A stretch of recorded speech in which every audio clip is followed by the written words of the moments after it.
Hello, bonjour à tous, bienvenue sur la chaîne Pranathéna. Je suis en direct avec Sandrine, étudiante en deuxième année. Coucou Sandrine, Coucou, Renaud. ça me fait trop plaisir qu'on puisse échanger parce que je sais que tu as beaucoup de choses à nous partager et du coup, on va rentrer tout de suite dans le vif du sujet. Avant toute chose, si vous découvrez l'école, que vous voulez en savoir plus, pensez à télécharger la plaquette pour en savoir un peu plus. L'objet de ce jour, c'est pas de vous faire une présentation de l'école, il y a déjà tout ce qu'il faut, il y a déjà une présentation, une plaquette. Là, on veut savoir le parcours de Sandrine, qui est passionnant, et en plus de ça, comment elle vit sa transformation en tant que formation en naturopathie. Donc, qu'est-ce qui t'amène dans la naturopathie, Sandrine?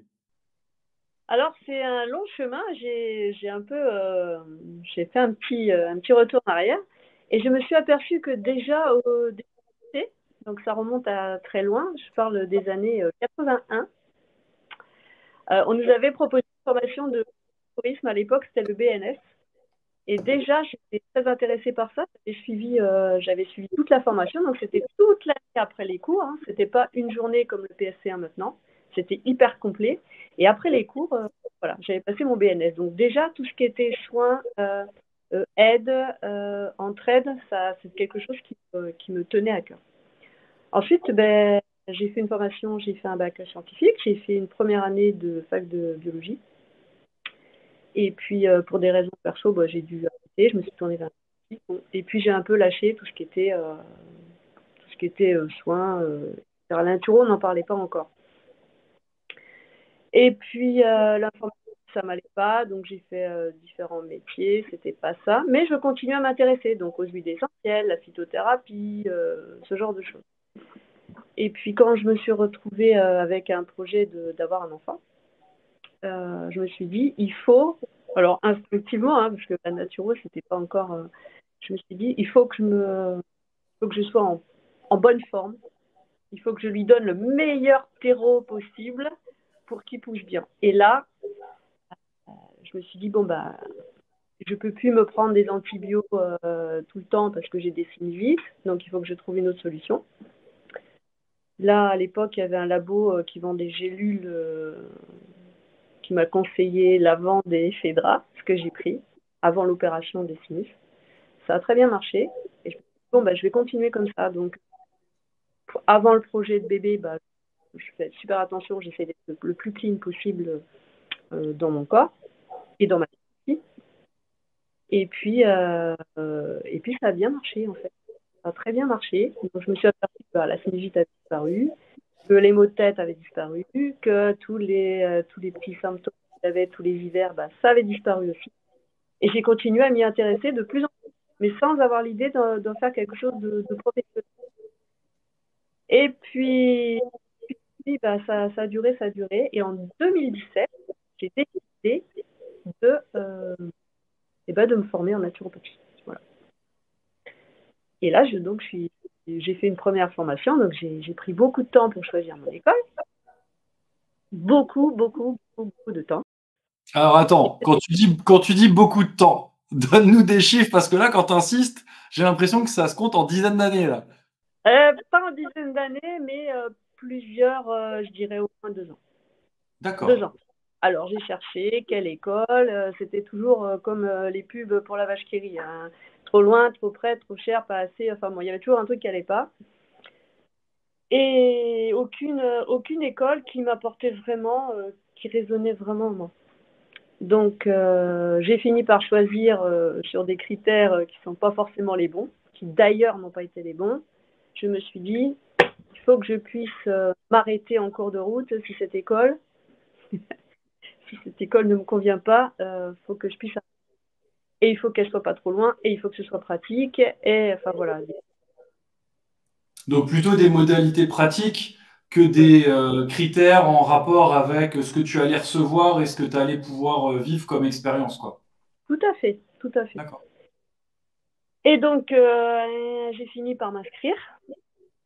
J'ai commencé le premier module et là j'ai pris peur. Là j'ai pris peur parce que bah, ça allait pas quoi. Le contenu déjà c'était pas bien structuré, il y avait des répétitions, il y avait des fautes d'orthographe, il y avait des copier-coller, mais des vrais copier-coller, c'est-à-dire que pas la même police de caractère, pas, enfin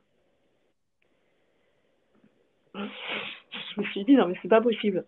Ça fait rien, je bosse. Alors, je bosse, mais à côté, j'achète des bouquins. Euh, j'ai mon petit document papier, puisqu'on recevait des livrets. Je bosse sur mon document papier, j'achète mes bouquins à côté, je fais des recherches sur Internet. Et puis ça me prend du temps. Je fais mon premier devoir. Je suis à fond.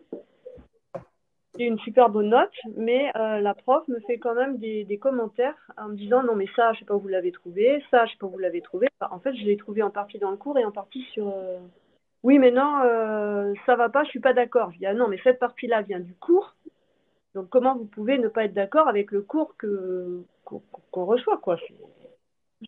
Elle me dit non mais c'est pas moi qui ai écrit le cours et je suis pas d'accord avec le contenu.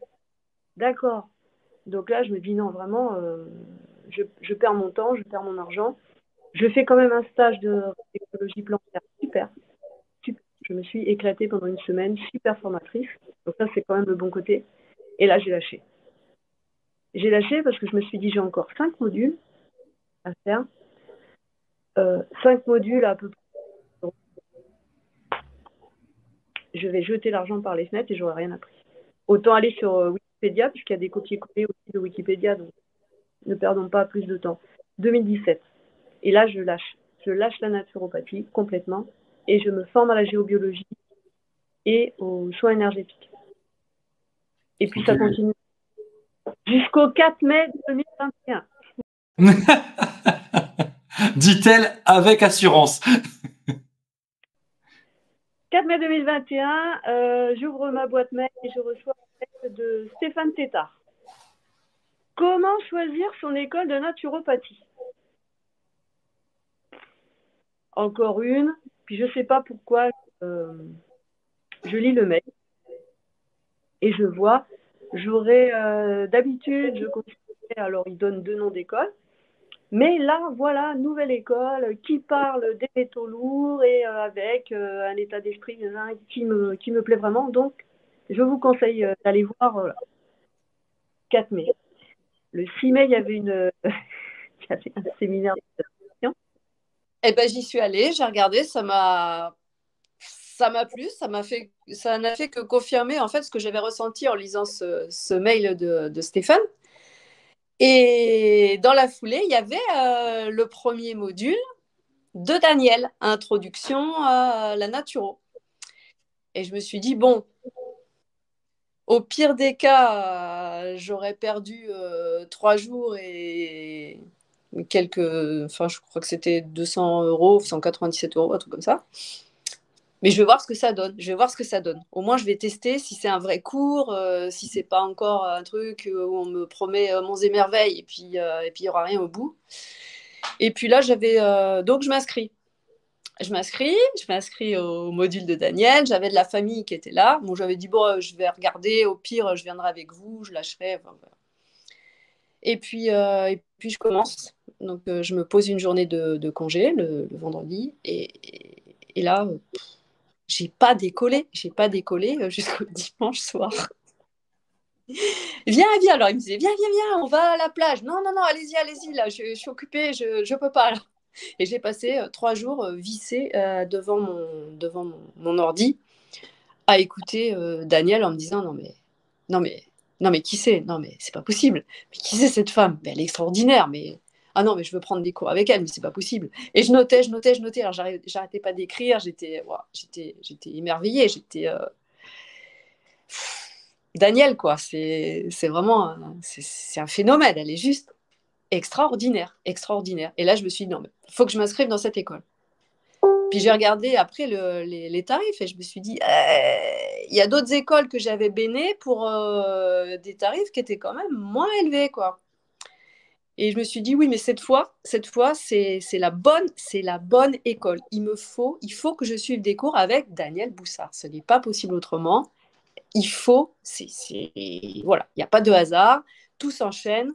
Je me décide. Alors, il faut savoir que moi, je mets des siècles à me décider. Des siècles, mais des mois. C'est des mois. Je regarde tout, je calcule, machin. Puis au bout d'un moment, je sais plus. Et parfois, je fais pas de choix. Et là, je me suis dit, non, bah, c'est bon. Je m'inscris, donc j'ai envoyé un mail. J'ai reçu, ben voilà, merci de l'intérêt, blablabla. Mais ma cocotte, il va falloir remplir un dossier d'inscription. En gros, C'est ça. 14 pages. Et là, je me suis dit, ouais, quand même, c'est chaud, 14 pages. Mais bon, ça fait rien, j'y vais. Et donc, je reçois le dossier d'inscription. Et là, je prends peur. Je me dis, wow. Bon, il faut vraiment que je rentre dans cette école, donc il faut que je m'applique. Et là, je cherche. Alors, quand j'entends qu'il y en a qui l'ont fait en 1 heure, 2 heures, non. Non, moi, j'ai mis. Je me suis dit, ouais, les gars sont chauds vraiment, quoi. Alors, je l'ai fait rapidement. Puis après, je me suis dit, non, il faut que je regarde bien ce que j'ai mis. Il faut que je peaufine mon truc. Il faut que ce soit clair. Donc, je relis. Hop. Oui, non, mais là, j'ai fait une répétition, ça va pas. Non, il faut que ce soit clair. Allez, je recommence. Est-ce que j'ai tout dit là? Non, j'ai pas tout dit. Bon, je laisse reposer. Il faut vraiment que je peaufine mon truc. Je l'ai fait relire à droite, à gauche. Bon, qu'est-ce que vous en pensez? Et donc, on me dit, écoute, là, s'ils te prennent pas, toi, ils ont rien compris, quoi. D'accord, on va voir. J'envoie le. Parce que j'avais mis des paragraphes, hein. J'ai mis des paragraphes à chaque fois, quoi. Et puis ensuite, bah, l'entretien. Super. Ça passe bien, ça colle. Toi, Benjamin. Enfin, c'était. Ça se faisait naturellement, ça s'enchaînait bien. Et du coup, voilà, quoi. Bon, après, le financement, qui était quand même un gros point, il est venu dans la foulée. En fait. J'ai été tellement impressionnée, inspirée, enthousiaste par rapport à Daniel. J'en ai parlé autour de moi, bien sûr. Et c'est ma mère qui m'a financé la formation. Au début, elle m'a dit, je l'ai appelée, je lui ai dit, écoute, je déteste demander, je ne demande pas. Et je lui ai dit, écoute, là, j'ai besoin d'un coup de main pour la compte. Et dans la foulée, elle m'a dit, écoute, je t'ai jamais vue aussi sûre de toi, aussi enthousiaste pour une formation. Même quand tu étais jeune, tu savais pas trop ce que tu voulais faire. Je voulais être ingénieur aéronautique, j'ai voulu être pilote de ligne, médecin militaire. Enfin bon. Là, tu as l'air tellement sûre de toi, tellement déterminée. Eh bien, écoute, je te finance le truc. Et c'est tombé comme ça. Et j'ai accepté avec beaucoup de reconnaissance. Et je la remercie au passage si jamais elle vient écouter cette vidéo, parce que ça m'a permis de le faire. Parce que clairement, c'est compliqué, hein. Mais bon, voilà. La réponse, elle est arrivée comme ça. Et ça fait que me confirmer que j'étais sur la bonne voie. Oui, c'est ça. Et en plus, tu vois, comme tu as ressenti à l'intérieur de toi le fait que ça te parlait au plus haut point, quand on a parlé, c'est communicatif, même si tu n'es pas quelqu'un qui aime bien aller demander, toi, tu y allais pour la compte. En plus, Oui. les parents, c'est jamais évident parce que là, on parle d'un truc qui n'est pas le truc que les parents ont envie que leurs enfants fassent en règle générale parce que c'est pas un métier, je veux dire, c'est pas un métier considéré notable en France ou des choses comme ça. En Suisse, pour le coup, c'en est un, mais en France, pas trop. Donc, c'est rarement un truc où les parents sont encourageants, quel que soit l'âge des parents. Et là, en fait, finalement, ton enthousiasme et l'énergie que ça te donnait, ça a été tellement communicatif qu'elle a décidé de te financer. Mais c'est incroyable comme histoire. C'est génial. Et alors, quand tu dis ça me parlait, mais ça me parlait pas, ça me chantait dedans. Ça me hurlait dedans. C'est pas que ça me parlait, tu vois. C'est ça qu'il faut que je fasse, quoi. C'est avec cette prof. Et ma mère à l'époque, elle devait avoir 67, 78. Elle est chef d'entreprise. Et c'est une Danielle aussi, dans un autre domaine. Mais c'est le même genre de personne, hyper dynamique, toujours à chercher, à se perfectionner, à bouger, à conseiller. Enfin, et du coup, elle a vu que, bah oui, ça me parlait, quoi. Ça me parlait tellement fort. Alors, Donc, ça valait moi, le coup de remplir les 14 pages. bah ouais, c'est ce que j'allais dire. Déjà, ça avait l'air de valoir le coup. Alors, sur le coup, tu dis, ouais, quand même. De deux, tu viens d'une première expérience où tu avais recherché des écoles, tu avais déjà fait ton étude, en fait, des formations, etc. Là, tu déboules là-dedans, il y a Stéphane qui t'envoie ça, tu sais même pas que ça existe. Tu te dis, ouais, encore une. tu avais éliminé des écoles par rapport à des montants. Il y avait déjà des choses qui t'avaient échaudé suite à une première formation, et ça arrive à beaucoup de monde hein, d'avoir une première formation où des fois certains considéreraient c'est comme une sorte d'échec parce que ça ne nous a pas convenu. Bon, moi j'ai plutôt tendance à dire, bah, tu as appris une façon de faire un truc qui était peut-être pas ce que tu voulais, pas sous cette forme-là. Et là, tu te retrouves présentation, enchaînement. Donc c'est vrai qu'à l'époque, on avait dit, écoutez, les gens ne connaissent pas. Si vous voulez, nous, on est sûrs de nous. Assistez au premier cours, c'est l'introduction. Il y a un peu d'historique de la naturo, il y a quelques introductions aux bases. On n'est même pas encore dans l'enseignement. Vous verrez, vous saurez. Pour ceux qui ont déjà fait d'autres formations, en règle générale, ça suffit à comprendre tout de suite où on met les pieds. Et donc, toi, là-dessus, tu te sens allumé de l'intérieur comme un sapin de Noël qui clignote dans tous les sens. C'est ça. fait un feu d'artifice là-dedans. Et même là où tu avais un doute, c'était genre sur le financement, ça s'aligne et boum, ça se fait tout seul. Ouais. Incroyable. Et du coup, à la fin du mois de mai, donc le mail, le 4 mai, à la fin du mois de mai, j'étais inscrite. À la fin du mois de mai, j'étais inscrite. Et j'avais suivi un module déjà. Donc, c'était pas toi qui disais précédemment que tu mets genre 20 000 ans à faire des choix et à tout comparer et jusqu'à même te prendre la tête que tu sais toi-même même plus où t'en es? c'est ça. C'est ça. Wow. Sauf pas là, pas dans ce cas-là. Et donc, est-ce que c'est uniquement on va dire l'enseignement de Daniel qui t'a tellement bluffé, qui t'a tellement parlé que ça a suffi à t'aider à lever tes freins habituels, ou bien il y a d'autres choses qui ont contribué à ça? Alors, alors Daniel, oui, bien sûr. Daniel, ça a été le le déclencheur, on va dire. C'est elle qui a allumé le feu. Mais il y a eu autre chose, c'est que j'étais formée en géobiologie. Et je voulais me perfectionner parce que j'adore ça. À la base, j'ai fait un bac sciences de la nature et de la terre. C'était ça, c'est la science de la vie. Et donc, il y avait de la géobiologie dans le programme. C'était la seule école qui proposait de la géobiologie aussi. Et là, je me suis dit, ils ont tout compris en fait. On ne peut pas être bien si la maison, elle est pourrie. On ne peut pas être bien si on ne prend pas en compte tout ce qui est rayonnement électromagnétique. C'est pas possible. Donc, on aura beau faire la meilleure école de naturopathie du monde, voire même médecine, voire si la maison elle est pas saine, ça sert à rien. Et donc, je me suis dit, il y a la géobiologie. En plus, le programme naturo à proprement parler, tout m'intéressait. Donc, quand on commence à prendre un programme et qu'on dit, ah ça m'intéresse, ah ça m'intéresse, ah ça m'intéresse, oh, trop bien, ça m'intéresse, ça, tout m'intéresse. Il n'y a pas de sujet qui me parle moins. Ben, que demande le peuple en fait? Qu'est-ce que tu peux attendre d'autre? Donc la géobiologie, pour moi, ça a été le petit plus qui m'a fait aussi dire, bon bah voilà, ça c'est pour moi. Cette école est pour moi. Et puis le contact qu'on a eu après aussi. C'est-à-dire que c'était super convivial, c'était pas prise de tête, c'était cool, mais tout en restant quand même sérieux. Donc, feu patate, hein, j'ai envie. Ouais, c'est un ensemble par rapport à l'expérience. Et c'est sûr que pour nous, moi, mon but, c'est que la formation soit réellement holistique.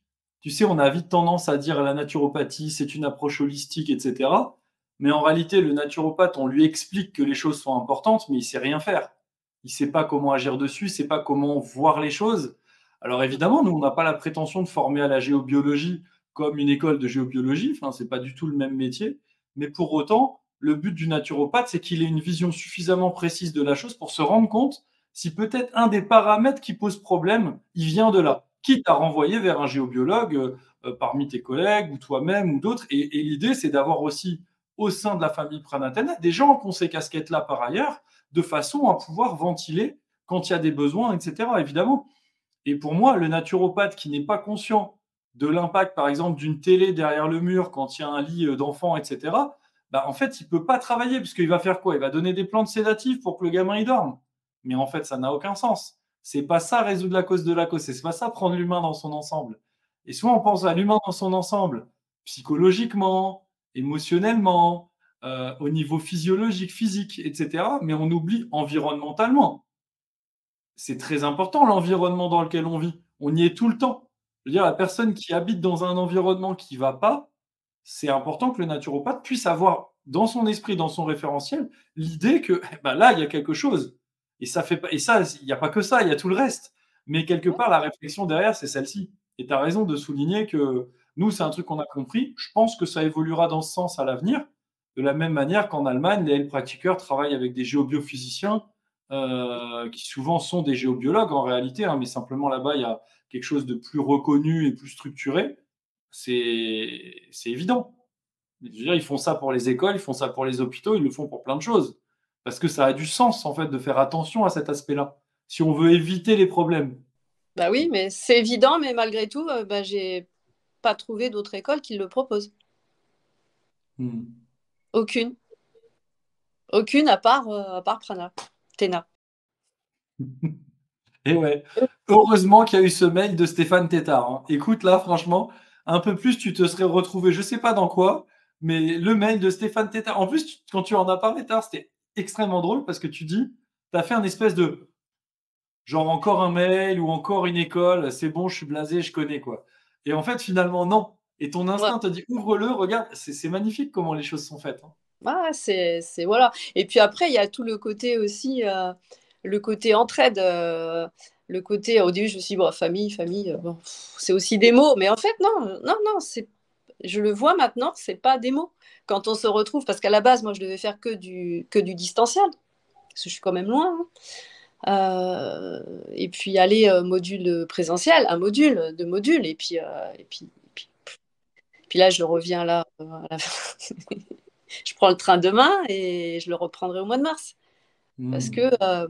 Parce que oui, en fait, le terme famille prend tout son sens. On se retrouve, on s'entraide, on discute, on échange. J'ai rencontré ça nulle part ailleurs. Nulle part ailleurs. C'est vrai que c'est puissant. Il n'y a vraiment pas de compétition, il y a juste une volonté d'avancer tous ensemble vers un but commun qui est très fort, qui est au-delà de moi, hein. Moi, j'impulse la vision, mais en vrai, on est tous là dans un projet, dans une aventure qui nous dépasse, qui dépasse la somme des parties. C'est ça, c'est ça, c'est l'égrégore. Mais c'est vrai, c'est vrai.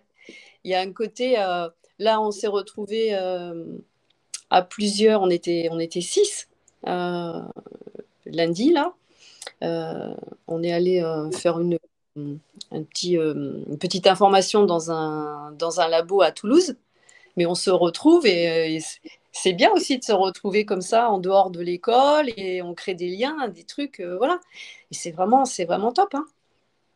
Et c'est vrai, et c'est pas des mots, ça peut paraître, enfin, faux, mais en fait non.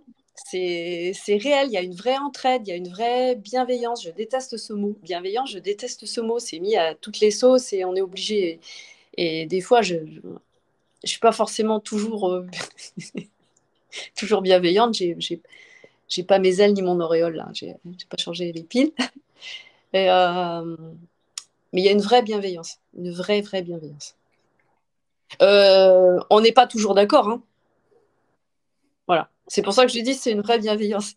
On est capable de discuter, de s'écouter, parfois ça peut frictionner un petit peu, mais c'est toujours constructif et il y a un vrai respect de l'autre. Un vrai respect de l'autre. Et ça, c'est assez rare pour être souligné. Bizarrement, surtout dans ce milieu où je trouve que parfois c'est un peu tendu. Il y a pas de... Ce qu'on a pu constater, si tu veux, c'est que à la base, on voulait créer cet esprit famille par opposition à ce qu'on trouve dans beaucoup de formations, quelles que soient, mais c'est pas que la naturopathie, hein, il y a plein d'autres domaines où en fait il va y avoir un esprit parfois de compétition, où on se dit bah il faut que moi je sois bon parce que l'autre, s'il est bon aussi et qu'il est dans mon coin, bah, ça va me faire moins de clients et tout. Souvent il y a cet aspect-là qui ressort quand même pas mal, mais encore une fois, c'est pas que dans la naturopathie, ça arrive dans plein de secteurs. Je l'ai beaucoup vu dans le coaching, mais dans plein d'autres choses aussi.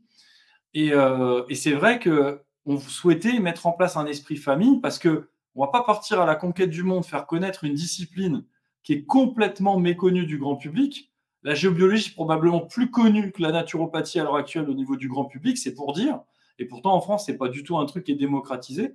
Donc, on avait vraiment à cœur de partir à la conquête du monde. Mais pour ça, dans un sens positif et fraternel, mais il faut y aller en équipe.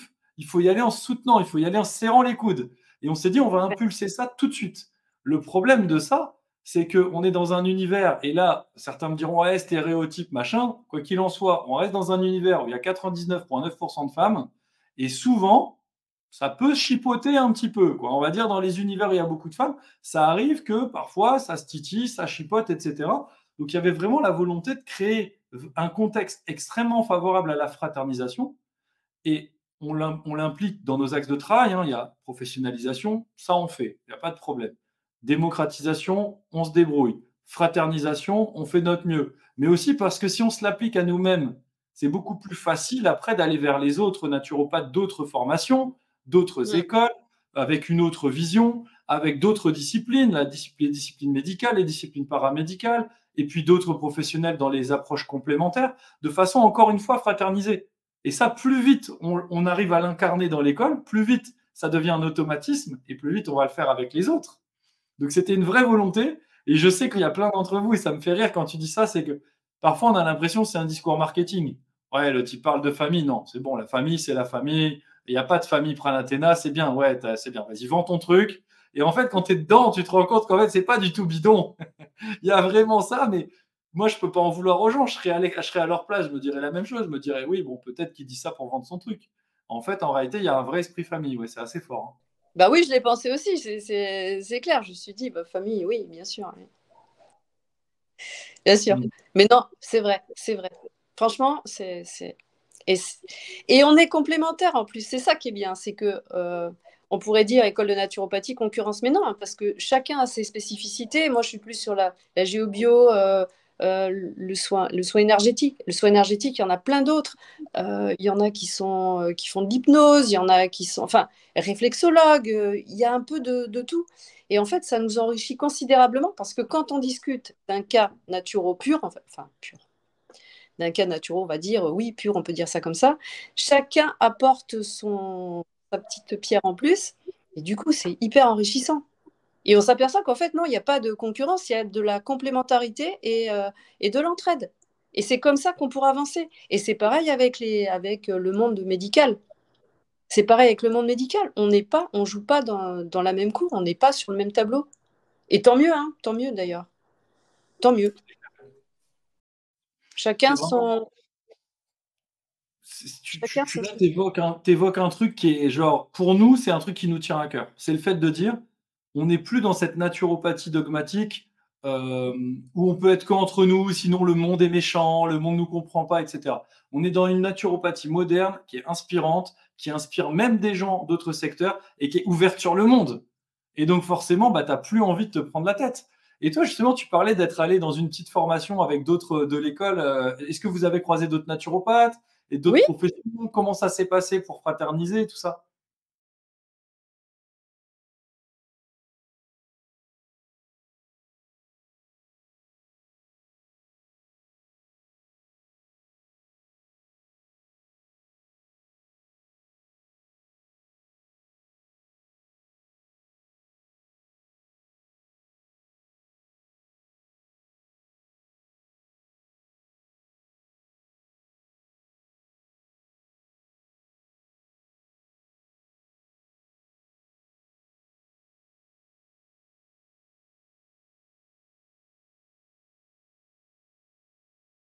On reproduit. C'est ce que vous faites déjà en cours, donc en fait, c'est la même chose. C'est comme fraterniser, quoi. Comme tu es déjà habitué que ça devient automatique, bah, en fait, quand tu vas voir des labos, quand tu vas dans des formations autres, à une conférence, à n'importe quel événement, bah, tu vas faire pareil. Mais comment tu peux réussir à faire ça si ce n'est pas déjà ce que tu t'habitues à faire de façon automatique quand tu es en formation? Pour moi, la formation, c'est un univers, et c'est vrai que tout à l'heure, tu disais, le terme est un peu galvaudé, un univers bienveillant, avec de l'acceptation inconditionnelle entre nous. Tout ça, ça peut paraître de la poudre aux yeux, mais c'est réel, en tout cas, dans ce qu'on fait vivre comme expérience aux étudiants. Et une fois que tu es là-dedans, bah, tu te permets de tester des choses, de sortir de ta zone, de prendre la parole, de transmettre, peut-être de dire une connerie, mais en tout cas, tu t'habitues à faire tout ça. Et comme ça devient naturel, c'est beaucoup plus facile de le faire à l'extérieur. Donc là, quand tu dis vous arrivez en force, Ah, j'ose imaginer. Moi, des formations de lavo, j'en ai fait plein. Souvent, les gens, ils osent pas parler. Tu sais, parce qu'en plus, des fois, ils doutent de leurs propres compétences. Si vous arrivez en masse et qu'en plus, vous êtes comme à l'école, ça doit leur faire bizarre. Ah bah là, puis en plus, là, il y avait Aquelo qui était là, Fabrice, enfin Audrey, enfin c'était Agatha, enfin c'était vraiment et Gustavo. Eh oui. Donc en plus, on a chacun des styles différents et on a posé des questions. Ah, vous avez posé le cadre. Allez, carrément, carrément là, on est rentré dans les détails bon, en l'occurrence, on avait le co-gérant de, je sais pas si on peut dire le nom du Tiens, produit. vas-y. Bon, c'est donc le co-gérant de Pianto, qui est ingénieur biochimiste.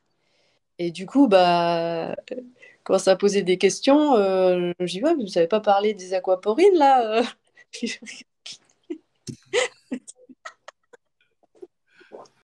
Ah Ouais, oui? parce qu'en fait, comme vous avez appris des choses avec un degré de précision qui est quand même assez élevé, en plus, là, on parle de Pianto, franchement, c'est des produits extraordinaires. Donc, Ah, mais quand tu oui. as affaire à des gens qui connaissent leur boulot avec des produits de cette qualité-là, enfin, c'est pas pour leur jeter des fleurs, mais c'est vraiment des incontournables, hein, au niveau des biothérapies. Et nous, ces produits, on les apprend en long, en large et en travers, parce qu'en parallèle de l'hygiène de vie et tout le travail de terrain, c'est des produits qui provoquent des résultats et qui servent de façon. Franchement, ça reste des produits pour moi qui sont exceptionnels, hein. C'est dans mon top 10 des produits préférés.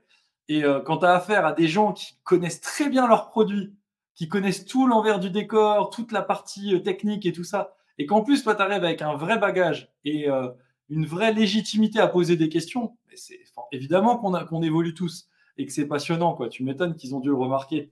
Ah bah là, lui, il était ravi. On a posé plein de questions. En plus, on est vraiment allé dans les détails. Enfin, on a parlé d'hypochlorhydrie et j'entendais derrière, mais quel rapport? Et lui, il a dit oui, oui. On n'avait même pas le temps de finir la question, qu'il disait oui, oui, oui. Il était content, quoi. Et du coup, bah, ça nous permet aussi de. Alors, à la pause, évidemment, tout le monde se précipite sur nous. Mais quelle école vous avez faite? Pranatena. Pranatena, jamais entendu parler. Ah oui, mais bon, c'est une école récente, mais. Et les gens, ils s'intéressent, ils veulent savoir. Hmm. Et vous êtes qu'étudiant? Oui, oui, on a eu notre certif de première année, mais on est encore, et on en a encore pour. Ah non, mais les mecs, ils ont dû se dire, première année, et vous Voilà. faites 4 ans, c'est ça? En fait, vous le savez pas, mais vous faites 5 ou 6 ans, mais imagine, au bout de 4 ans, comment les autres, ils vont projeter déjà. Mais évidemment, on a dit, dès le départ, on va élever le niveau. Pourquoi? Parce que la naturopathie, il faut la professionnaliser, il faut arrêter d'être des amateurs. Donc, il y a la professionnalisation de l'expertise. Et là, dans ce que tu décris, Mm. ça devient une évidence que vous n'êtes même pas encore certifié de deuxième année, que déjà les autres sont venus vous voir pour vous Oui. dire: «Eh, c'est quoi cette école? Vous êtes que étudiants?» Mais genre, c'est un délire. Et Mais c'est donc là, ça. on est en train de, tu vois, l'extérieur est déjà en train de nous démontrer qu'il y a une vraie professionnalisation qui est en train d'opérer. Et après, il y a la posture.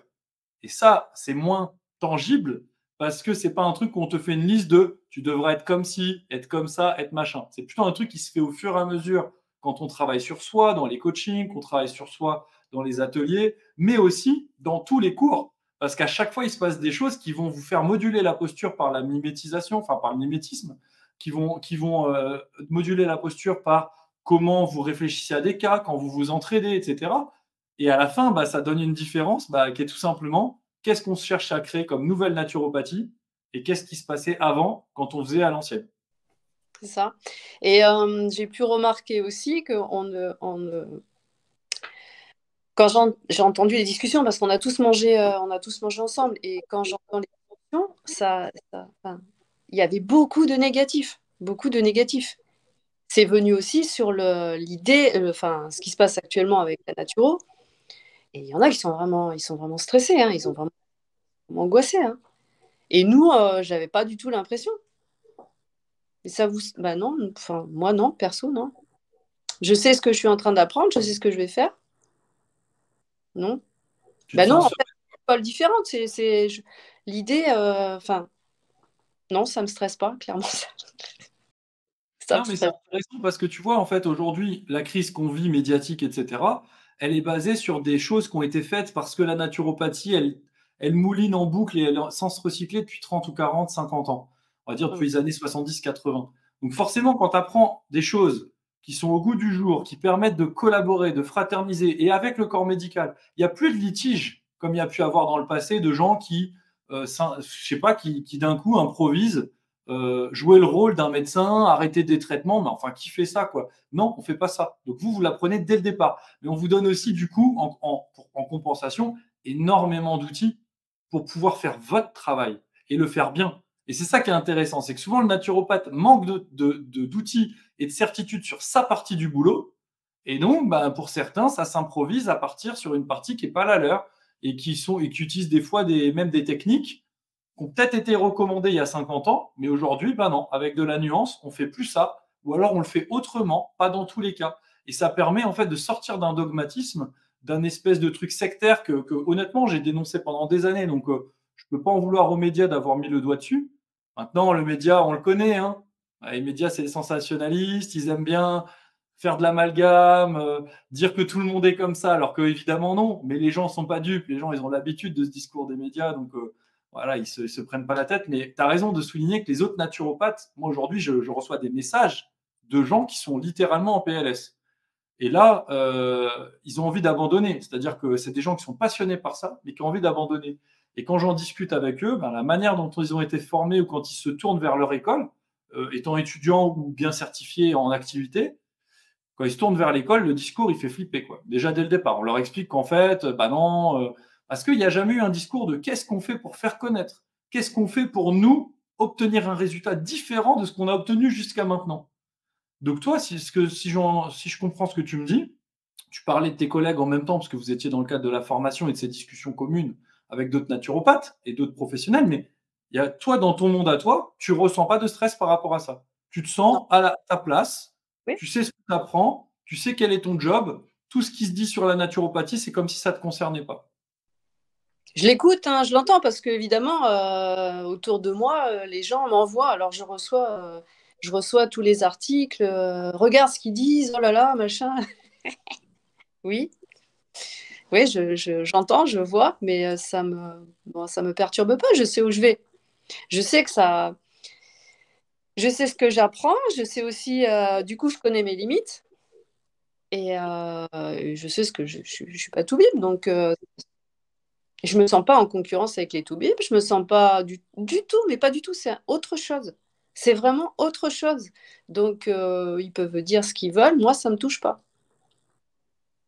Ça me touche pas. Oui, c'est vraiment une approche complémentaire qui colle très bien. D'ailleurs, je sais que Daniel intervient très souvent auprès des médecins et souvent ils disent mais ah ouais d'accord genre genre les naturopathes ils pourraient pas comprendre normalement ça. Bah si, en fait des naturopathes, des nouveaux naturopathes, ils vont pouvoir comprendre ça et en plus de ça ils vont pouvoir collaborer avec vous parce que souvent le toubib se plaint d'avoir pas assez de temps quoi. Concrètement, il faut qu'il enchaîne les rendez-vous toute la journée. C'est un métier, moi je leur envie pas honnêtement. C'est complexe, le diagnostic c'est compliqué.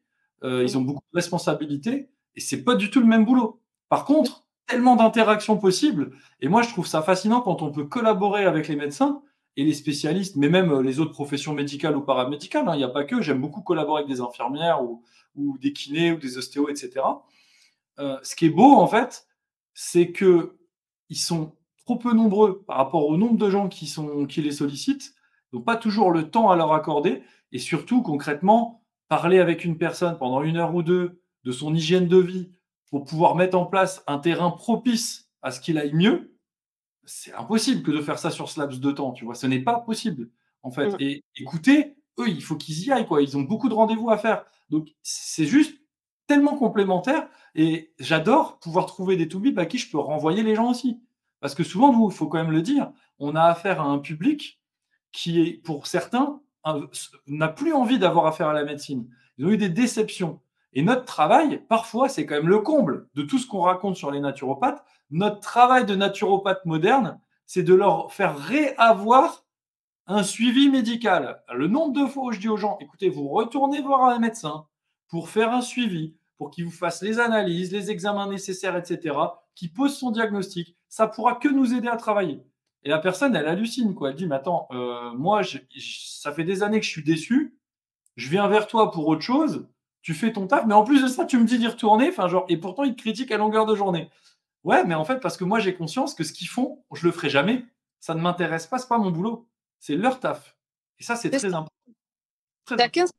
Et à la limite, ils devraient même encourager la naturopathie parce que tout ce qu'on prendra, nous, en charge avant que les gens soient malades, ça leur permettra d'avoir plus de temps pour traiter leurs vrais malades et Ouais, pas de et il pas y a d'avoir ajouté des c'est médicaments. vrai qu'aujourd'hui, il y a quand même moi, je me mets à la place des médecins, il y a énormément de maladies chroniques et donc ils ont beaucoup, beaucoup de consultations avec des gens où c'est du récurrent, hein, avec du renouvellement d'ordonnances ou des choses comme ça, une prise de sang et cetera.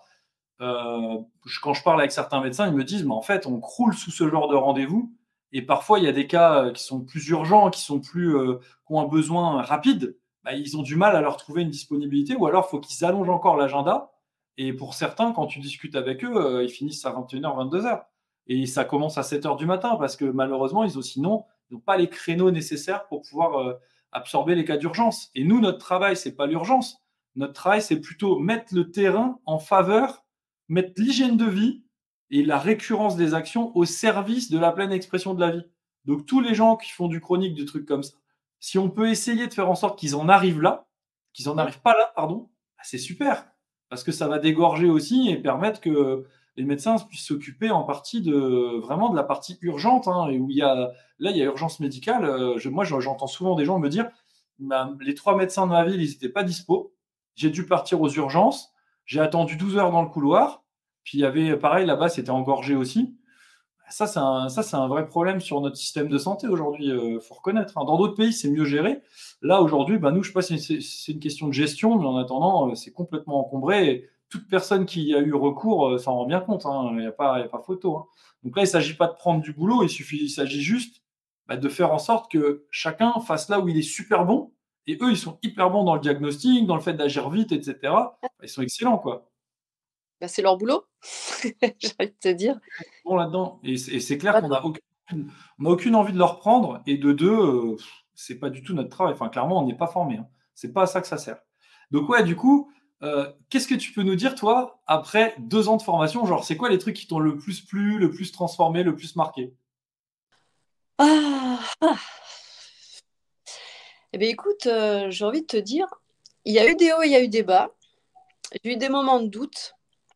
Euh, je me rends compte maintenant que j'ai tenu le cap dans la tempête.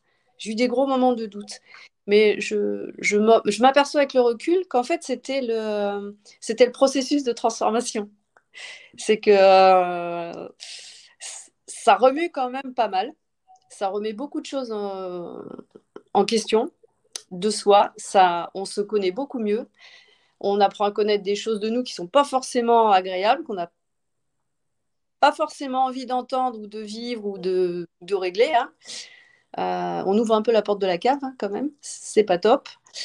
Quand il faut l'ouvrir. Après, c'est beaucoup mieux, mais sur le coup, c'est pas facile. Et du coup, ouais, il y a eu des gros moments de doute. Et je pense que même si par moments, j'avoue, ça m'a saoulée d'entendre faut faire confiance au processus. Euh, ouais, et je retiens, il faut faire confiance au processus. Même Mmh. si ça pique, c'est pour après que ça aille mieux. Donc ça, je retiens ça. Ça, c'est quelque chose qui me reste. Ne pas lâcher au premier coup de vent, quoi. Il y en a eu, hein, il y en a eu, hein, des coups de vent. Et ça, c'est quelque chose qui me plaît. C'est-à-dire que je pense que pour aider les gens, il faut être au clair avec soi-même. Sinon, tu peux pas. Tu projettes trop de choses, tu peux pas le faire correctement. Et ce que j'ai trouvé chez Pranatena, c'est justement ce processus de transformation. J'y croyais pas trop au début. J'ai- honnêtement, au début, je me suis dit oui, bon, oui, ok. La famille, le processus de transformation, ok. C'est du marketing. C'est gentil, bon, c'est bien trouvé, j'avoue, c'est bien trouvé. Bon, mais de toute façon, c'est pas pour ça que j'y vais, donc c'est pas grave. Mais après, non, en fait, bon, la famille, on en a parlé tout à l'heure, mais le processus de transformation, c'est un vrai processus de transformation, un vrai, vrai, vrai, qui remue. Donc, il faut aussi être à ça. Après, il faut savoir ce qu'on veut faire. Si on veut vraiment être capable d'aider les gens correctement, de s'aider nous-mêmes aussi, hein, parce que c'est important aussi hein, d'être bien nous. J'ai pas rencontré, j'ai fait des stages de développement personnel dans le cadre du boulot, etc. J'en ai fait, hein.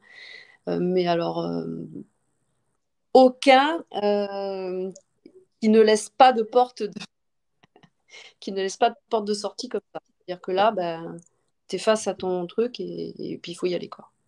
Il faut y aller. Et on y va. On y va parce que justement, l'entourage est bienveillant. Euh, sur certains cours, on se retrouve vraiment dépoilé, hein, quand même. Mais ça aide aussi, ça aide à comprendre, ça aide à pas juger les autres, ça aide à se comprendre soi. Et du coup, je me dis que bah, quand j'aurai quelqu'un en face de moi, je serai beaucoup plus à l'écoute, plus à même d'entendre ce qu'il me dit, plus à même de comprendre et de voir où, où le bas blesse. Parce qu'il n'y a pas forcément des compléments. Si on donne que des compléments, ça peut. Ça, je m'en suis rendu compte. Tu vois, clairement, ça m'a appris ça aussi. C'est qu'on ne peut pas faire de l'allopathie verte. Sinon, on est à côté de la plaque. Et on est naturopathe à l'ancienne. Et moi, j'ai pas envie d'être naturopathe à l'ancienne. J'ai envie de vraiment d'aider. Et pour aider, être capable de se transformer soi, pour comprendre comment les autres fonctionnent et où ils en sont, eux, de leur chemin.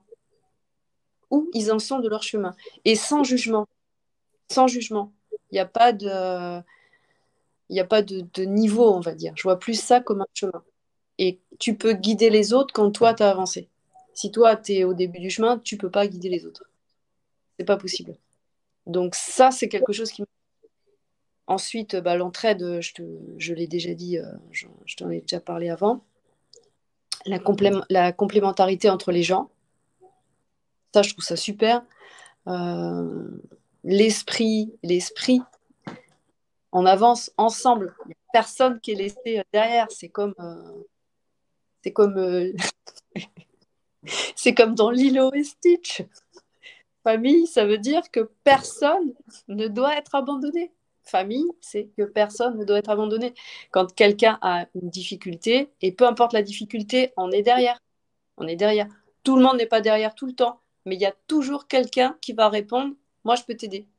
Moi je peux te... Voilà mon retour d'expérience. Voilà comment moi j'ai vécu les choses. Ou, enfin, voilà quoi. Pour moi, c'est ça. Ça, c'est super marquant. Alors, évidemment, tu as la qualité t'as la qualité des intervenants. Ils sont tous, tu as Stéphane T qui vient de parler des métaux lourds, tu as Fabien Moine qui vient de parler du jeune. Bon, Daniel, on n'en parle même pas. C'est Daniel, quoi. Euh, tu as Pascal Prévost, là, avec les fascias, le sport. Qu'est-ce que tu veux de mieux, quoi? Le professeur Marc-Henri, mais le professeur de l'orgerie, enfin, on a que des tronches dans la matière, quoi. C'est que des gens qui savent vraiment de quoi ils parlent. Ils savent vraiment de quoi ils parlent. Ils ont une vraie expérience. C'est pas juste, ils te recrachent pas des pauvres. Et derrière, c'est hyper vivant. Il y a les expériences, il y a les anecdotes de Daniel. Bon, voilà, quoi. C'est vraiment c'est marquant. C'est marquant. Et le fait que tu puisses suivre à distance ou venir, ou tu t'inscris en distanciel, mais tu peux quand même venir. Et si tu peux pas, bah, c'est pas grave. Et tu reprends en replay. Enfin, tu as une telle souplesse et en même temps une telle richesse. Et en même temps, l'ambiance, enfin, je sais pas. Moi, je. Voilà. Et pourtant, j'ai eu des gros doutes. J'ai eu des gros doutes et j'ai eu des creux. Mais là, aujourd'hui, ben, ça n'a fait qu'asseoir ma détermination. C'est pour moi, tu vois, les doutes que tu as pu avoir, c'est probablement une preuve de santé mentale. S'il y avait une volonté de suivre aveuglément Pranathéna, ça voudrait dire qu'on est une religion ou une secte. Et c'est pas du tout le cas. Vous avez le droit de douter, vous avez le droit de vouloir remettre des trucs en question si ça arrive. Maintenant, nous, ça ne veut pas dire qu'on a envie de s'adapter à ce que vous allez nous dire, parce que souvent, l'humain est fait d'une telle manière que quand ça le frictionne trop, il aimerait que l'extérieur s'adapte. Or, nous, Ah oui. on sait d'avance que pour diverses raisons, tu as parlé du fait que, bien sûr, le processus de transformation, au début, tu t'es dit, l'autre, il me parle d'un truc marketing. Et effectivement, on pourrait se dire que c'est du pur marketing, cette histoire de processus de transformation. Mais nous, on sait que pour passer de passionné à professionnel de la naturopathie qui adopte une posture, etc., ça passe par une phase de transformation. C'est pas pareil d'accompagner quelqu'un que de s'intéresser à un sujet et tenter d'en parler à sa grand-mère. Tu vois, c'est quand même deux choses totalement différentes. Et bien sûr, ce process de transformation, il va frictionner, il va Ah oui. il va avoir tendance à venir nous asticoter. Souvent, quand on approche d'un examen, quelle que soit la formation, bah, ça fait stresser tout le monde. Il va y avoir d'autres périodes où c'est un peu plus difficile parce qu'on a accumulé souvent, moi je dis souvent, après 5 à 8 mois de cours, on a suffisamment de volume pour savoir à quoi s'en tenir. Mais du coup, on est sorti de l'euphorie du début. Et par contre, on est entré dans la panique à bord de j'ai encore tout ça à retenir et il y a encore 3 ans à venir. Waouh, même plus que 3 ans. C'est vrai que ça peut être stressant.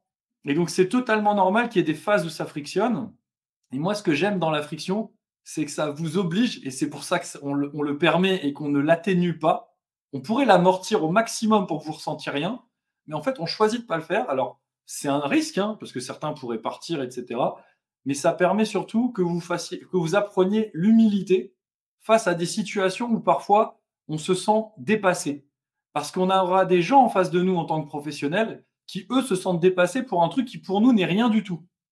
Et donc, notre posture, c'est d'être de moins en moins je sais tout et de plus en plus tolérant. Et bien sûr, d'être au service d'eux, mais pour autant, le plus tolérant possible pour accompagner quelqu'un de n'importe où il est, dans l'acceptation inconditionnelle de son système à lui. Là, tout de suite, cette personne, elle est dans le mal, pour une raison qui, pour nous, est peut-être infime. Mais nous-mêmes, au moment où on est en formation, bah, on frictionne, on apprend à se transformer, on doit se dépouiller, on doit apprendre à parfois passer devant les autres et parler devant les autres, dévoiler des choses devant les autres. Bah, c'est comme ça hein, qu'on apprend aussi. C'est ça. Et tout ça, ça nous montre en fait ce que ça va être quand on va accompagner des gens. C'est pas facile. C'est vrai que c'est pas facile, mais une fois qu'on se lance, oui, on apprend beaucoup sur soi. Beaucoup, beaucoup, beaucoup. Et ouais, Et je bien sûr. comprends. Ouais, je comprends. Et je comprends aussi pourquoi c'est pas possible. Et même maintenant, je vois que bon, y a plein de portes qui sont ouvertes et derrière chaque porte, t'en as une autre. Donc, mais je comprends pourquoi c'est pas possible pour vous, pour l'école, de s'adapter aux demandes des gens parce qu'on est en pleine transformation. Donc, ça irait à l'encontre de l'efficacité. Tu peux pas te permettre de oui, ça frictionne, bon, on va faire autrement, ça frictionne, mais en fait, du coup, tu aplanis tout et tu nivelles par le bas et il n'y aura aucune transformation. Et on voit à quel point, tu vois, pendant les petites journées d'infos des labos, là, on voit à quel point, en fait, on a une façon de penser qui est différente. Différente. Et les gens viennent vers nous à la pause, vraiment. C'est... T'imagines que c'est d'autres professionnels qui le sentent et qui sont co-régulés par vous, à un tel point qu'ils viennent vers vous. Donc là, Ouais. je vous laisse imaginer quand vous allez communiquer à destination du grand public, qui n'a pas l'habitude de ça. Et oui, c'est ça aussi à la fin.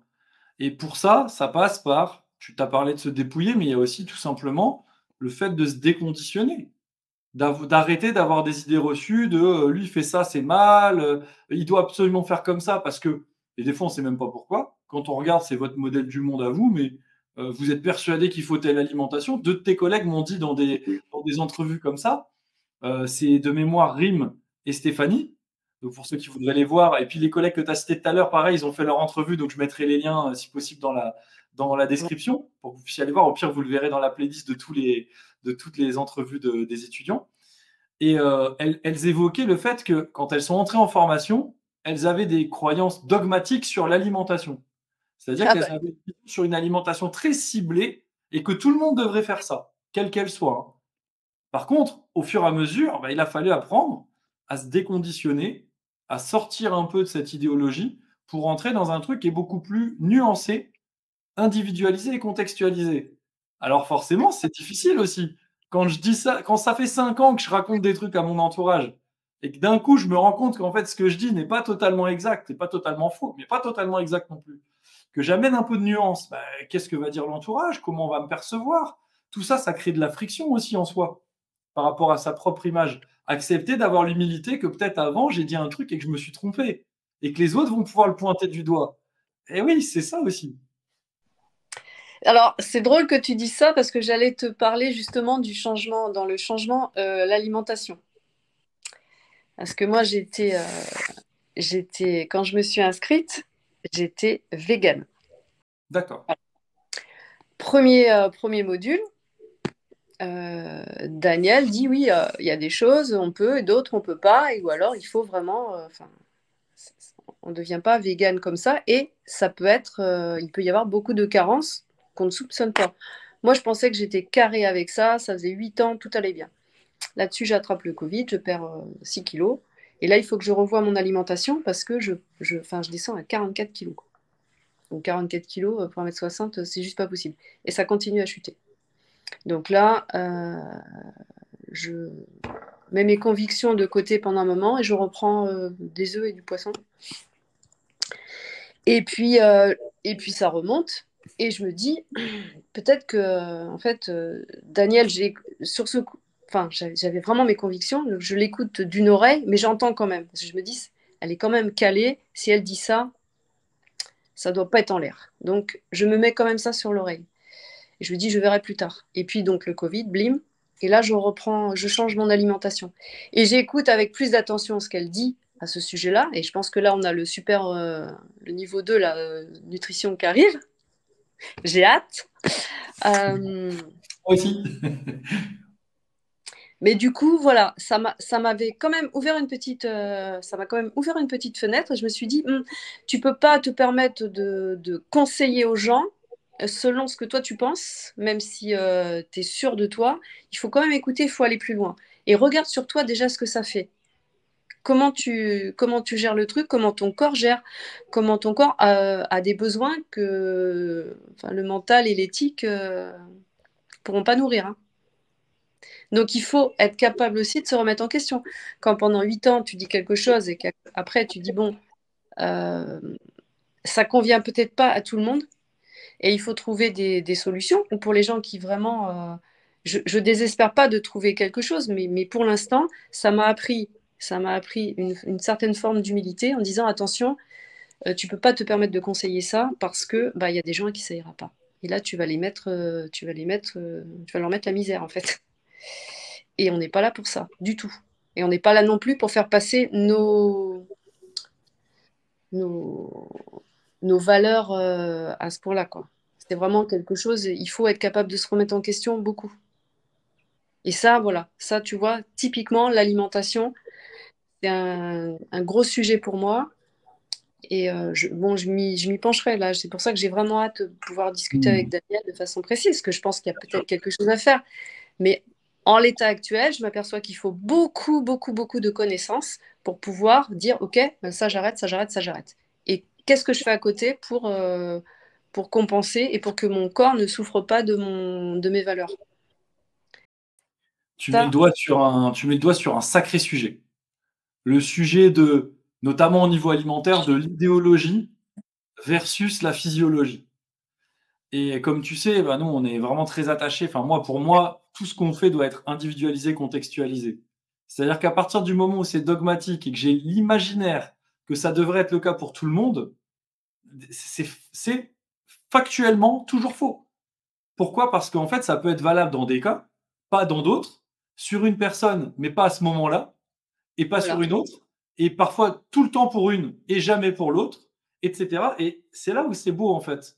Parce que ça t'oblige, comme tu l'as dit, à sortir de tes croyances, de ton idéologie, et d'accepter de te mettre au service de l'autre qui croit autre chose. Parfois, je donne cet exemple pour l'alimentation et je fais le parallèle avec la religion.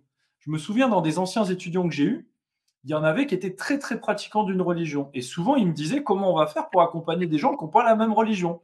Bah, c'est sûr, hein, c'est pas évident parce que des fois, il y a des spécificités alimentaires, des croyances particulières, il y a des coutumes ancestrales, il peut y avoir plein de choses en fonction des types de religions. Et donc, forcément, bah, si je veux être capable d'accompagner l'humain et que moi, j'apprends ça pour accompagner n'importe quel humain qui me croise, bien sûr, je vais m'attirer des gens qui comprennent, enfin, souvent, j'ai une culture commune ou j'ai des valeurs communes. Mais malgré tout, je dois être capable d'accompagner tout le monde. Encore moins discriminer sur la base de la religion. C'est tout sauf ce que j'ai envie d'enseigner. Donc, on est d'accord qu'à ce moment-là, tu dois accepter de sortir de ton dogme, de ta croyance, et de te mettre au service de la personne telle que elle voit le monde. Avec la religion, c'est quand même très marquant. Le problème de l'alimentation en règle générale, c'est que souvent, c'est extrêmement dogmatique et idéologique, donc semi-sectaire. Et là, effectivement, les médias aujourd'hui s'en donnent à cœur joie parce que on est sur un truc où les gens se côtoient qu'entre eux et se confortent entre eux, ne veulent pas en sortir parce que dès qu'on dit que c'est pas bon ou dès qu'on dit que ça n'a pas marché, c'est qu'on l'a pas fait assez, qu'on l'a pas fait assez longtemps. Il n'y a pas de remise en question. Et ça, c'est un vrai problème. Donc, du coup, là, en vrai, tu es en train de me dire, je suis passé d'une vision dogmatique du véganisme par le biais d'une expérience qui t'a montré qu'à l'instant T, tu avais besoin d'autre chose dans ta physiologie, malgré tes valeurs et ton éthique, qui est tout à fait louable. Je partage les mêmes valeurs à ce niveau-là, évidemment, puisque j'ai une très grande conviction par rapport aux animaux, à la nature et autres. Et là-dessus, tu constates que, ben, en fait, il faut aller vers un truc individualisé, contextualisé, sortir de mon propre système de croyance et me mettre au service de l'autre et de sa façon de voir le monde. Sacrée transformation quand même, hein. Bah, c'est pour ça que je te dis que ça pique et qu'il y a eu des hauts et des bas. Ça a été pas facile. Mais après, voilà, j'en ai vraiment pris conscience. J'en ai pris conscience pour moi et pour les autres aussi. Et pour ça, un grand merci parce que on a besoin de ça, je trouve. On a besoin de tolérance et d'ouverture aux autres. Il n'empêche que, voilà, vis-à-vis des animaux, mes convictions sont les mêmes. On est d'accord. Ça Moi, je change me rien. souviendrai, tu sais, je connais très peu de naturopathes qui n'ont pas des convictions sur les animaux. Et je citerai Robert Masson parce que souvent il a été décrié parce qu'il prônait les protéines animales. Et Robert Masson, pourtant, c'est quelqu'un qui a œuvré pour des congrès pour éviter la vivisection, pour éviter le test des animaux, enfin sur les animaux des produits cosmétiques, de tout un tas de produits ménagers et compagnie. Enfin, c'est quelqu'un qui a posé des actions au service du sujet des animaux. Pourtant, dans son expérience de vie, il y a eu des cas qui l'ont tellement traumatisé sur les carences protéiques qu'il en a déduit, et c'est son expérience de vie, c'est la sienne, ça lui appartient, que ce n'était pas possible de vivre sans protéines animales. Donc lui, il y avait une vraie explication à pourquoi il en est là, et effectivement, à la fin, pourtant, ça n'empêchait pas d'œuvrer par ailleurs. Moi, je pense qu'il y a un autre milieu qu'on peut trouver, avec encore plus de nuances et de subtilité. C'est pour ça que, bien sûr, on va hyper loin sur la partie nutrition, diététique et tout, mais aussi nutrigénomique, les phénotypes génétiques qui nous indiquent quel type d'alimentation, microbiote. Bref, il y a des tonnes de façons aujourd'hui d'appréhender l'alimentation. Après, vous verrez, on appréhendera aussi l'alimentation, bien sûr, en fonction des morphotypes, des tempéraments, de toutes ces déconstitutions, etc. Mais aussi, en fonction des énéatypes, en fonction des profils psychologiques.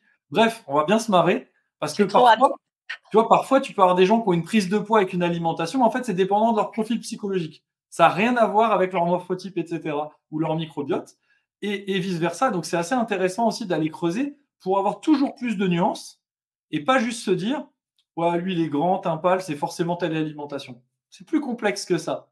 Et souvent, la réponse du naturopathe moderne, c'est ça dépend. J'adore cette réponse. Et alors, j'ai trouvé, tu vois, pour les. J'ai trouvé une solution pour les œufs. J'ai des poules de sauvetage. Donc, j'ai mes poules issues de sauvetage. Elles pondent. C'est très bien, elles pondent pas. Voilà. Donc, je pense qu'il y a toujours moyen d'allier les deux, de trouver des solutions, mais il faut s'adapter. Il faut s'adapter. Si j'ai retenu quelque chose, c'est adaptation, tolérance, entraide. Écoute. Voilà. Pour moi, c'est ce qui ressort là de ce que j'ai pu faire jusqu'à maintenant. C'est vraiment ça. C'est des super mots. Franchement, c'est des mots qui me parlent énormément. Pour moi, l'adaptation, ça mène à l'antifragilité. Et l'antifragilité, c'est ce qui fait qu'aujourd'hui, vous n'êtes pas en train de flageoler et d'avoir la tempe qui bat et le dos en sueur jusqu'à l'arrêt des fesses quand on vous parle de choses dans les médias, etc. Parce que vous commencez, sans même le savoir, peut-être vous ne saviez même pas que ce concept existait, vous êtes en train de développer de l'antifragilité. Parce qu'il y a de l'entraide qui fait qu'ensemble, on est plus fort pour trouver des solutions, on est plus malin parce que les uns et les autres peuvent se partager des choses, parce que vous vous adaptez, que vous commencez à accepter qu'il puisse y avoir des frictions et des aléas, que le doute et les états de stress peuvent faire partie de la vie, et que vous acceptez juste de vous adapter. Donc tout ça, ça développe l'antifragilité. Concept de Nassim Nicolas Taleb que j'adore. Super concept. Une entreprise ou une activité ou une personne antifragile, mais c'est quelqu'un en fait qui va se renforcer au contact d'un contexte entre guillemets défavorable. Personnellement, j'ai aucun stress par rapport à Pranatena et au contexte actuel. Alors que tout le monde me dit, ça va, t'es pas trop en stress, c'est pas trop dur d'intéresser les gens. Moi, je dis, j'ai plutôt l'impression que ça nous conforte dans ce qu'on propose. Donc, en fait, je deviens antifragile. Mon contenu est de plus en plus qualitatif pour justement répondre à ce qui a causé cette crise. Moi, je suis hyper content. Ça, moi, je me sens complètement en adaptation. Et j'adore. Fantastique. Et du coup, Sandrine, j'ai une petite demande pour toi. Si tu devais décrire l'école rapidement à quelqu'un qui dit, tiens, j'ai vu ton entrevue, j'ai vu que tu faisais Pranatena, que tu es géobiologue, tout ça, ça m'intéresse, mais cette école, finalement, je la connais pas. Puis tiens, d'ailleurs, quand tu es face à d'autres personnes là, qui disent, mais putain, Pranatena, c'est quoi cette histoire? Je connais pas cette école. Comment tu décris l'école en quelques phrases, toi? Comment je décris l'école? Alors, je dis que c'est une école qui est différente des autres écoles. Où il y a vraiment un enseignement de qualité par des profs qui savent de quoi ils parlent, qui ont du vécu, qui ont des expériences, des anecdotes, qui vont loin, loin dans les explications. Petite parenthèse, j'ai montré mes cours à une amie dont la fille fait médecine. Elle me dit, mais tu te prépares pour médecine là ou quoi? Parce que là, ça me rappelle beaucoup ce que je voyais quand je faisais réciter ma fille. Donc, tout ça pour dire qu'il y a, voilà, je leur dis, il y a un niveau de précision scientifique. C'est ouvert à tout, on est ouvert aux autres. C'est une école qui n'est pas critique, c'est une école qui est ouverte et où il y a de l'entraide, de la vraie entraide, où on peut compter les uns sur les autres. Une école qui est ouverte sur le monde, ouverte sur les autres professions, ouverte sur même en fait, surtout, ouverte sur le monde, je peux pas dire mieux que ça. Et en même temps, c'est une école qui est vraiment, qui procure un enseignement scientifique. Scientifique. C'est pas des élucubrations, c'est scientifique. On n'est pas dans du délire, on est vraiment dans quelque chose de pragmatique et en même temps tellement humain, j'ai envie de te dire. C'est une école humaine, voilà. Une vraie école humaine, dans tous les sens du terme. Sacrée description. Je crois que Voilà. là, c'est bon, j'ai trouvé ma doublure pour les présentations de l'école. J'espère que tu as des soirées de 2h30, 3h, voire même 5 heures de présentation disponibles, hein, parce que tu en parles tellement bien que comment dire autre chose. Allez, du coup, tu viens de me stimuler à te demander un dernier truc. Pour tous les gens là qui sont en panique, pour tous les gens qui doutent de leur projet, comme toi, tu as douté même pendant l'école, hein, je précise encore. C'est pas un fantasme, hein, l'école Pranatena, malgré comment tu as dit un truc incroyable juste avant. C'est quand même quelque chose qui génère une transformation. Je veux dire, c'est pas toujours que confortable. Hein. Non, c'est pas confortable. Hein. Exactement. La friction, la transformation, parfois, elle est dans la zone d'inconfort. Parce que si je fais la même chose dans ma zone de confort que tous les jours de ma vie, j'obtiens le même résultat. Or, vous voulez devenir quelqu'un d'autre et devenir des professionnels d'une discipline dont vous n'êtes pas des professionnels. Et accessoirement, devenir une version de vous-même capable d'accepter l'autre inconditionnellement et de se mettre à son service. Ça nécessite une adaptation, une transformation. Donc, bien sûr, c'est pas confortable. Et là, du coup, tous les gens qui doutent de leur projet, qui sont en train de se dire, ouais, naturopathe, je sais pas s'il y a des débouchés, je sais pas, tous les doutes qu'on peut avoir sur ce métier, et ça fait peut-être 1 an, 2 ans, ils sont en train de faire des tableaux comparatifs pour des écoles. Ils se demandent, ils se disent, je ne sais pas si je vais réussir un jour à aller au bout. Quel conseil tu peux leur donner pour vraiment mener à bien tout ce projet? J'ai envie de leur dire, si je peux leur donner un conseil, je leur dirais de se réaligner avec ce ce qui les a animés au début, pourquoi ils ont voulu être naturopathes, et qu'ils oublient le terme de naturopathe. Ils oublient naturopathie. Ils voient juste ce qu'ils ont envie de faire avec ça. Pourquoi vous vouliez être naturopathe? Qu'est-ce qui résonnait chez vous dans naturopathe? Il faut sortir, je pense que maintenant, il faut oublier ce nom. À la limite, ce serait bien d'avoir un autre nom. Il faut oublier ce nom parce que ce nom, il est chargé par les médias, il est chargé de tous les côtés. Et ça, il faut le mettre, il faut l'oublier. Il faut revenir à la base. Pourquoi vous voulez faire ça et qu'est-ce que vous cherchez là-dedans? Ensuite, la réponse, elle va venir toute seule. On s'en fout que les gens critiquent la naturopathie. On sait ce qu'on vaut. Qu'est-ce que vous voulez faire avec ça? Vous voulez aider les autres? Qu'est-ce que vous voulez faire avec ça? Vous voulez accompagner les gens? Eh bien, allez-y et ne vous arrêtez pas à la barrière du nom. Il ne faut pas s'arrêter à la barrière de naturopathe. C'est une étiquette. C'est juste une étiquette de plus. Oubliez l'étiquette. Il faut les décoller, les étiquettes. Voilà ce que je leur dirais. Et feu patate. Super conseil. Franchement, top conseil. Parce que c'est vraiment pas facile hein, pour les personnes, mais en même temps, comme tu dis, c'est pas une étiquette. Et naturopathe, c'est pas la finalité de votre vie. C'est une étape dans votre vie de devenir peut-être naturopathe, d'en faire quelque chose. Mais le but de votre vie, c'est l'épanouissement, l'harmonie, la joie, l'énergie. Enfin, c'est quelque chose de beaucoup plus neutre et non défini comme c'est pas une discipline. C'est pas basé sur un comment, tout ça. C'est basé sur votre vie et votre état interne, votre joie, etc. C'est ça. La naturopathie, c'est peut-être une discipline que vous allez étudier là. Et comme tu dis, ça, je trouve ton conseil extrêmement judicieux. Détachez-vous du terme naturopathe et de tout ce que vous avez entendu qui peut être problématique. C'est très bien ce que tu dis aussi. Regardez ce qui vous a plu là-dedans. Reconnectez-vous à votre pourquoi. Puis regardez aussi vos expériences passées. Moi, j'aime bien dans le formulaire de candidature, tu sais, ce fameux très long formulaire qu'on demande de remplir aux gens, qui s'est d'ailleurs allongé depuis, pour encore permettre de faire un point encore plus précis et pour que les gens fassent un bilan avec eux-mêmes, en quelque sorte. On s'accorde jamais du temps pour faire un bilan avec soi-même avant de se lancer dans un nouveau truc. Et pourtant, ça me paraît essentiel. L'idée, c'est qu'est-ce qui m'a plu dans mes expériences passées? Bien sûr, il y a des choses qui m'ont déplu. Souvent, ça, on s'en souvient. Il y a un collègue qui m'a mal parlé, mon chef, il était autoritaire, etc. Ok, mais qu'est-ce qui me plaisait là-dedans? Tu vois, qu'est-ce qui m'a plu là-dedans? Des fois, il y a des choses qui m'ont plu. Est-ce que c'est des choses que je pourrais retrouver dans ma pratique de la naturopathie ou pas? Parce que des fois, je veux faire ça, je sais même pas pourquoi. Et quand je regarde, je me dis, non, en fait, ça n'a rien à voir avec ce qui me plaisait avant. Et puis finalement, je sais pas vraiment pourquoi ça me plaît la naturopathie. Mais quand vous le savez, quand vous reconnectez à ce pourquoi, qu'est-ce que vous voulez faire avec ça? Et tout ce qui vous a plu avant, en général, ça prend sens et ça vous donne du boost pour pouvoir avancer. Et comme dit Sandrine, feu patate. Et j'ai envie de rajouter quelque chose. J'ai envie de rajouter un dernier mot. Il n'y a pas d'âge non plus. Il n'y a pas d'âge. Voilà.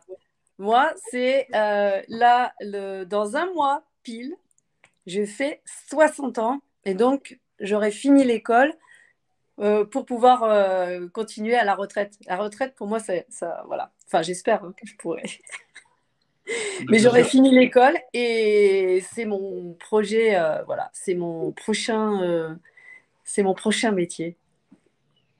Incroyable. Pas d'âge. T'imagines la possibilité d'aller vers quelque chose qui nous anime, qui t'épanouit comme ça, parce que c'est rayonnant quand on parle, à 60 ans. Non mais attends, tu as des jeunes de 17, de 15 ans, de 18 ans, de 20 ans, qui aujourd'hui sont littéralement paumés, savent pas, tu vois, ne sont même pas en train d'œuvrer vers ce qui les anime. Et à 60 ans presque, bon, tu m'excuseras, j'arrondis à 60 pour éviter de dire à 60 ans dans 2 mois, machin. Bon, j'évite la périphérie. À 60 ans, de pouvoir vivre ça et, entre guillemets, de pouvoir, jusqu'à la fin, faire des choses qui vont te passionner sans être en train de te dire vivement dans 5 ans la retraite, vivement dans 1 an la retraite et tout. Incroyable. Quel luxe, quelle joie, quoi. Enfin... c'est ça, c'est de la joie. C'est vraiment de la joie. C'est une vraie joie. Écoute, Sandrine, tu as bien fait de préciser ça à la fin parce que tu viens de m'estomaquer. J'avais oublié, parce que tu sais, moi, je suis pas un grand expert de l'âge des gens et tu les fais tellement pas que c'est difficile de l'imaginer. Et là, tu viens de nous... Waouh, cette phrase de fin, ouais, tu as raison. On peut le faire à tout âge Et certains diront, ouais, mais je suis pas issu de ce milieu-là, je connais pas, etc. Bon, toi, finalement, tu avais des bases, mais enfin, tu n'étais pas non plus experte dans le sujet. Tu fais ça à 60 ans, on peut pas dire que c'est hier que tu as fait des études. Donc, tu vois, enfin, c'est possible, quoi. C'est vraiment possible.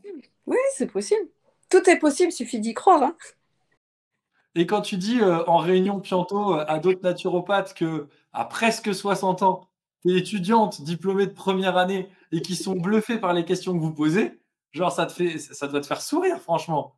Parce Ouais. qu'il y en a qui ont 22 ans, il y en a qui ont 50, enfin tu vois, il y a tout, mais 60 c'est quand même plus rare, quoi. Alors, je vois surtout des gens qui sont plus âgés et je me dis, ça aurait besoin de dépoussiérage, quoi. Ah ouais. Et encore, ceux qu'on voit qui auraient besoin de dépoussiérage, on les voit sur des séminaires. Donc, en fait, c'est des gens qui bougent. C'est des gens qui bougent malgré tout. C'est donc Mais c'est quand même une gueule sur des apprentissages, quoi. Quand même, ils essayent de se mettre à jour. ouais, Mmh. ouais. Waouh!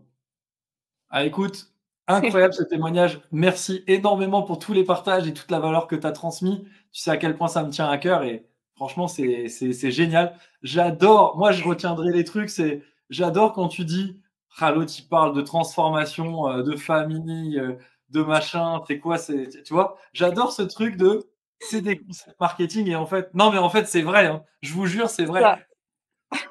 Mais c'est vrai. C'est tellement génial. Ce volte-face, il est magnifique. Le Incroyable. film est magnifique, mais voilà, c'est ça. En tout cas, merci, merci. Ouais, Merci c'est pour vraiment tout. cool. Voilà. C'est une sacrée aventure qu'on vit tous ensemble et dans un Mm. projet et quelque chose qui contribue à une mission qui est tellement plus grande que nous tous réunis. C'est vraiment cette phrase qui me reste en tête de: «C'est plus grand que la somme des parties» et ouais, là, c'est une vision qui nous dépasse tous de très, très loin. Donc c'est magnifique de pouvoir œuvrer tous les jours pour ça. Écoute, merci Sandrine pour cet échange, incroyable témoignage. Tous ceux qui nous regardent, si vous avez aimé ça, que vous-même, vous avez envie, à 60 ans presque, d'avoir la même patate et la même joie d'apprendre et de œuvrer pour un autre monde que Sandrine, pense à nous lâcher un like. Franchement, ça les vaut très largement. Dites-nous aussi en commentaire si vous-même, vous vous documentez, où vous en êtes par rapport à votre projet. Et puis, encore une fois, un grand merci Sandrine. Et puis, il me reste à vous dire, jusqu'à ma prochaine vidéo, je vous dis portez-vous bien. Continuez à croire en vos rêves. Lâchez rien, c'est possible à tous les âges. Et franchement, on est vraiment en train de bâtir quelque chose de nouveau et de ouf. Je suis tellement heureux d'en faire partie. Puis à très vite les amis. Allez, bye tout le monde.